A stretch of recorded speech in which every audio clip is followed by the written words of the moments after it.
하마스를 색출하기 위해 가자 지구에서 강도 높은 지상전을 벌이는 이스라엘군. 가자 지구 북부 자발리아에 사는 하마스의 자금 담당 고위 간부의 집에서 약 500만 세켈, 우리 돈 약 17억 8천만 원 상당의 현금을 압수했습니다.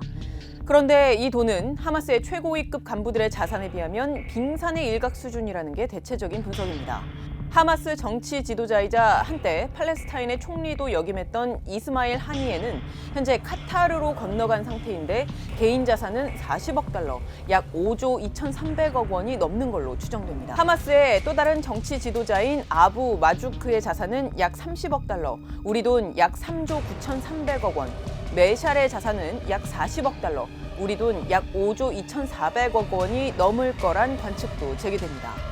이렇게 지금까지 거론된 지도자들의 자산 가치만 놓고 봐도 14조 원이 넘는 규모인데 하물며 하마스라는 무장정파 전체가 소유한 통치 자금은 얼마나 되고 또 이 자금의 원천은 어디서 시작된 걸까요? 하마스의 자금 경로를 오랜 기간 연구해온 이스라엘의 학자인 엘리포데 히브리대 교수 등에 따르면 하마스가 벌어들이는 돈은 연간 20억에서 25억 달러, 우리 돈 2조 7천억 원에서 3조 3천억 원에 이르는 걸로 추산됩니다.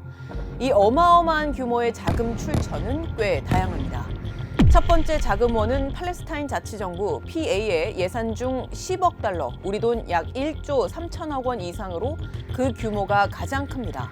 이 금액은 약 4만여 명의 가자지구 공무원의 급여 등을 위한 재원으로 쓰이는데 이스라엘이 감독하는 은행 시스템을 통해 이체됩니다. 이 금액이 직접적으로 하마스의 군사 비용으로 쓰이는 건 아니지만 하마스의 통치 비용 부담을 덜어주는 측면은 있는 겁니다. 그런데 여기서 팔레스타인 자치정부의 집권당인 파타는 가자 지구를 통치하지 않고 있고 또 하마스와는 원수지간인데 왜 지원하지 싶은 분들도 계실 텐데요. 팔레스타인 자치정부의 집권당인 파타는 서한 지구를 통치하고 있는 게 맞지만 그럼에도 인도주의적인 명목과 또 언젠가는 하마스의 통치가 끝날 것이라는 기대로 가자 지구를 계속 지원해왔습니다.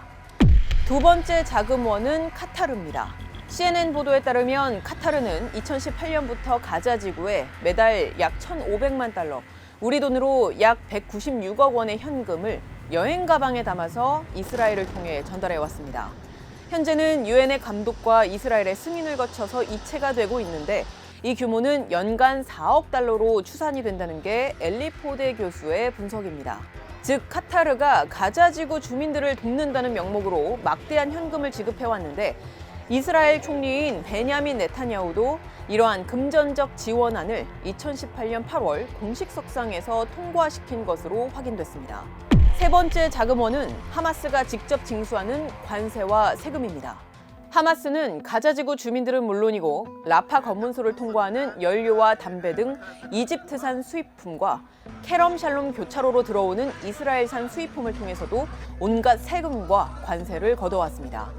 심지어 검문소 등을 통과하지 않는 밀수업자들에게도 세금을 걷어왔습니다. 이러한 모든 세금과 관세는 관련 국제 규정에 따라 엄연한 불법인데 그럼에도 불구하고 하마스 정권 자금의 두 번째로 큰 규모인 연간 약 5억 달러, 우리 돈 약 6,700억 원 규모로 추정이 됩니다. 그리고 이 자금이 바로 무기 구입 등에 주로 쓰이는 것으로 추정됩니다. 전직 미 재무부 관료도 하마스가 가자 지구 점령 후 각종 세금으로 재산을 불렸다고 지적하기도 했습니다. 네 번째 자금원은 이란의 원조와 하마스 지지자들의 기부금, 그리고 그 흐름이 명확치 않은 해외 출처입니다. 우회적인 방식으로 전달되는 이러한 자금 규모를 정확히 확인하긴 어려운데 구호품 중 일부는 가자지구로 밀수입된 군사 장비의 형태로 제공이 되고 또 일부는 환전소를 통해서 현금으로 이체되는 걸로 파악됩니다. 이러한 다양한 자원은 연간 수억 달러에 이르고 거의 군사 용도로 충당되는 걸로 보인다고 엘리포데 교수는 분석했습니다. 이란 외에도 해외에 있는 하마스의 지지단체나 개인들이 보내는 기부금이 연간 수억 달러에 이르고 또 하마스는 비밀리에 해외 부동산과 기업에 투자해서 수억 달러의 비자금을 확보하고 또 암호화폐로 자금을 은닉했다는 의혹도 받고 있습니다. 블록체인 분석업체인 TRM랩스는 2021년 5월 전투 이후 하마스가 통제하는 암호화폐 주소가 40만 달러 이상을 송금받은 것으로 파악했습니다.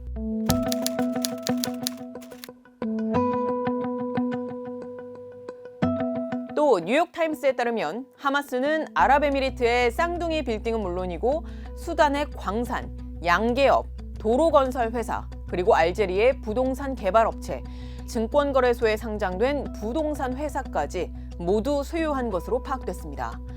그런데 문제는 이러한 내용이 적힌 기록을 입수한 이스라엘 정보당국 요원들이 이를 자국 정부, 즉 당시 네타냐후 정권과 또 당시 트럼프 미 행정부에 각각 공유를 했지만 아무런 조치가 없었다는 데 있습니다. 2018년 해당 기록이 처음 발견된 지 수년이 지나는 동안 하마스의 자산 그 어떤 것도 미국이나 이스라엘의 제재를 받지 않았습니다. 그러다 2022년에야 바이든 미 행정부가 관련 네트워크에 대해 제재를 가했는데 그 후에도 하마스와 밀접한 인물들은 블랙리스트에 오른 회사의 주식을 팔아서 수백만 달러를 얻었습니다. 물론 미국 등 서방은 하마스의 이스라엘 기습 공격 이후에 관련 조직원과 또 조력자에 대한 제재를 강화하고 있고 또 당사국인 이스라엘도 하마스 괴멸에 주력하고 있지만 지난 10월 7일의 공격을 예상하지 못한 정보 실패와 또 자금줄 추적 실패 모두 사전에 막을 수 있었더라면 지금과 같은 전쟁 상황으로까지 이어지진 않았을 거란 분석이 나오고 있습니다. 지금까지 딥백이었습니다.